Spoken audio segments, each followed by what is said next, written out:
Планинарењето е една од најубавите физички активности што може да ги практикува човекот во секој период од својот живот. Планината секогаш нуди чист воздух, спокој, мир, прекрасни гледки, но во исто време бара издржливост, дисциплина, познавање на сопствените капацитети, но и познавање на околните прилики и теренот што се изодува. А ако еднаш човек се навикни и се пронајде во овие нешта, тогаш со гаранција ќе си има хоби и активност во кое што може да ужива. Од друга страна пак, ова хоби за некого станува и професионална и голема преокупација во тек на животот, па постојано човекот си поставува нови амбиции и нови височини на кои што сака да се искачи. Младата дама која што ви ја представувам во овој прилог се вика Ивана Богатиновска. Започна со планинарење пред само неколку години и не само што се пронајде во планините, туку незините амбиции од година в година качуваа се повисоко и подалеку.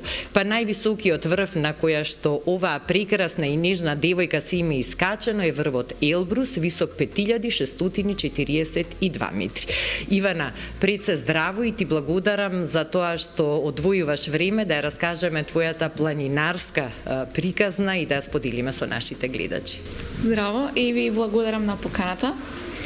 Мило ми е што присуствувам со вас на емисија и може да почнеме. Да, може да почнеме. Она што мене ме фасцинира е кога ќе видам една млада девојка која што навидум изгледа многу нежно и фрагилно, а во пракса всушност се работи за личност која што е истрајна и издржлива, бидејќи планините бараат истрајност, издржливост и посветеност. Но ајде да ја почнеме приказната од самиот почеток. Кога всушност ги засакавте планините и кога започнавте да планинарите? Па се започна за време на пандемијата, кога беше ковид. Тогаш почнав со некои полабави планини, ливадарење, прошетки, истражување на Македонија. Се додека не дојде тој момент каде што сакам поактивно и посериозно малце да тргнам и да се вклучам во планинарењето. Разгледував планинарски друштва, нормално ги одбрав Hiking Македонија, бидејќи ми изгледа како најпристапни, особено за почетници. И така почна се. Мислам дека имаше период каде што секој викенд, секоја недела бев со нив на планина и постепено со тек на искуство си одеа чекорите еден по еден, напредување, знаење. Што е она што всушност ве привлече кај планините? Што ме привлече? Мирот, енергијата, дружењето нормално со луѓето на планина, предизвикот. Веројатно и жилбата да се испита собствените граници и можности. Да, дефинитивно. Меѓутоа тоа се доаѓа нели постепено. Се сеќавам дека на почеток правев многу грешки како секој почетник планинар од аспект на несоодветна опрема, лоши чизми, меѓутоа со тек на време тоа све се учи и веќе станува дел од животот и од секојдневието. Да, баш така.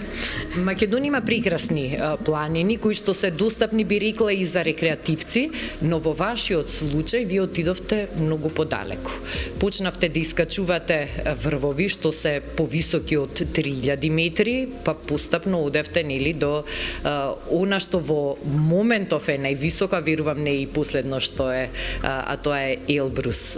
Да се искачува планина повисока од 3000 метри, веќе бара поинаква физичка подготвеност, па и поинаква ментална подготвеност и кондиција.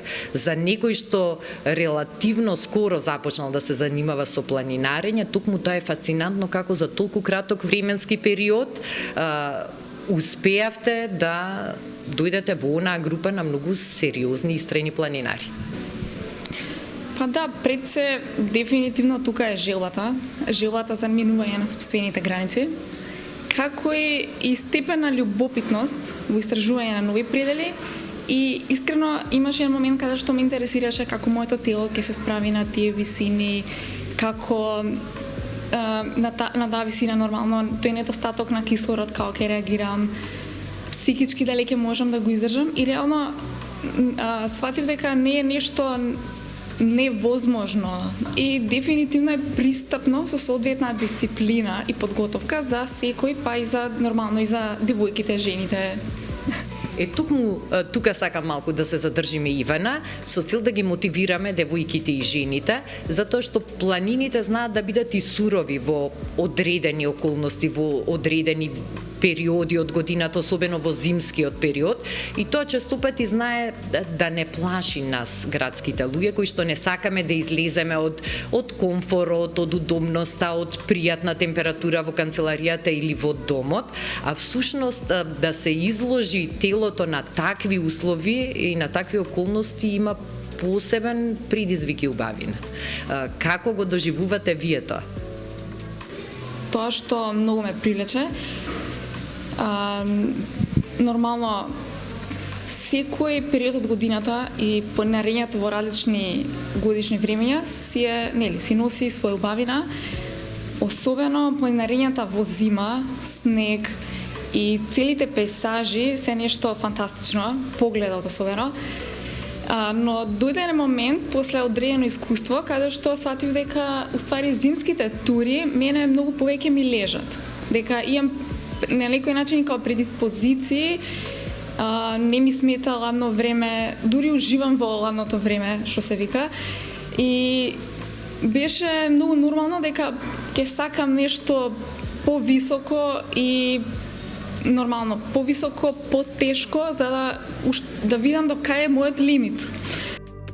И токму тоа се случува овие години, секоја следна тура ве носи на повисока планина, во потешки услови и еве во моментов, значи како што спомнавме, Елбрус е највисоката точка на која што сте се искачиле.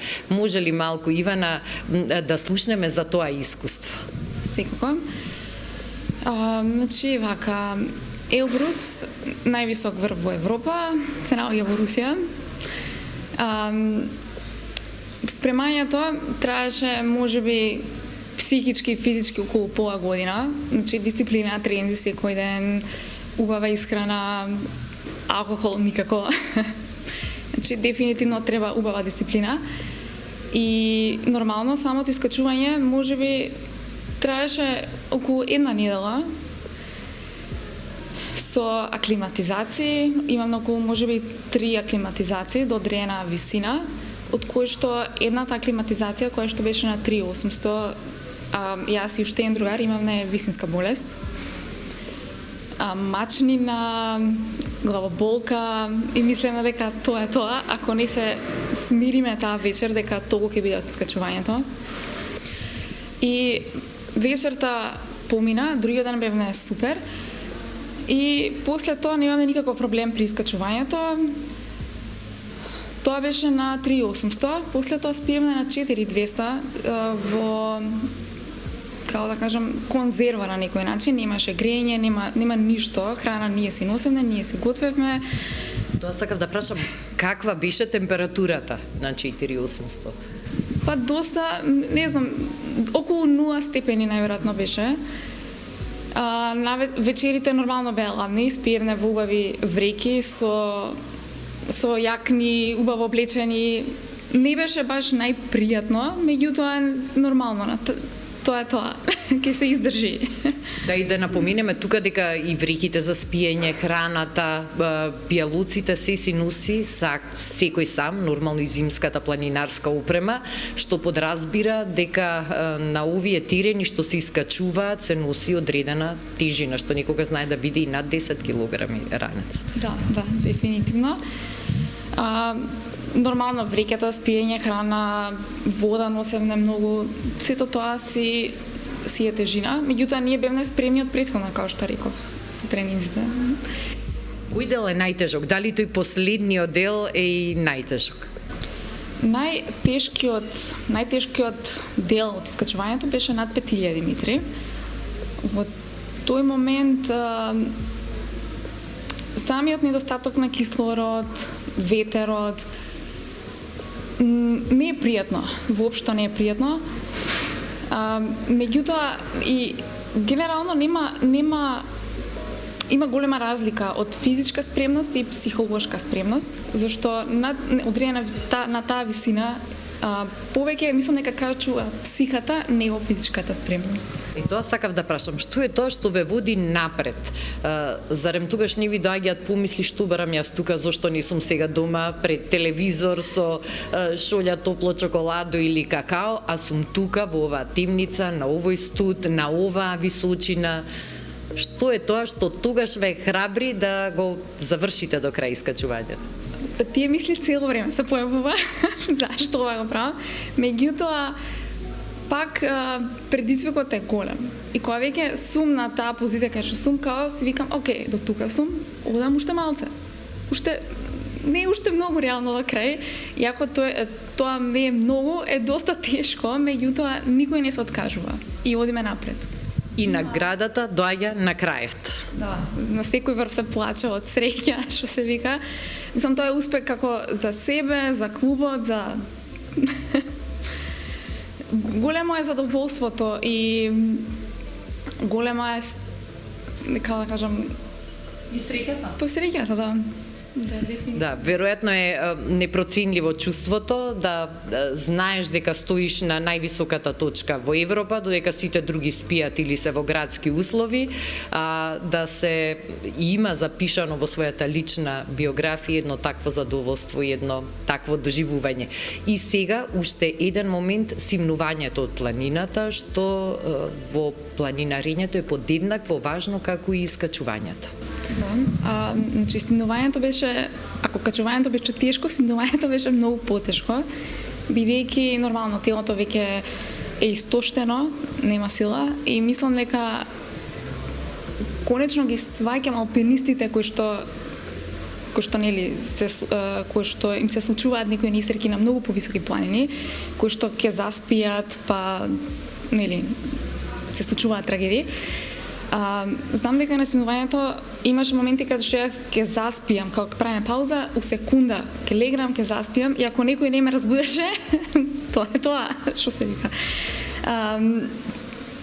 Уморот е преголем, нозе, телото боли, пуќа ме болеше, меѓутоа нормално, по полека се симнуваме надоле.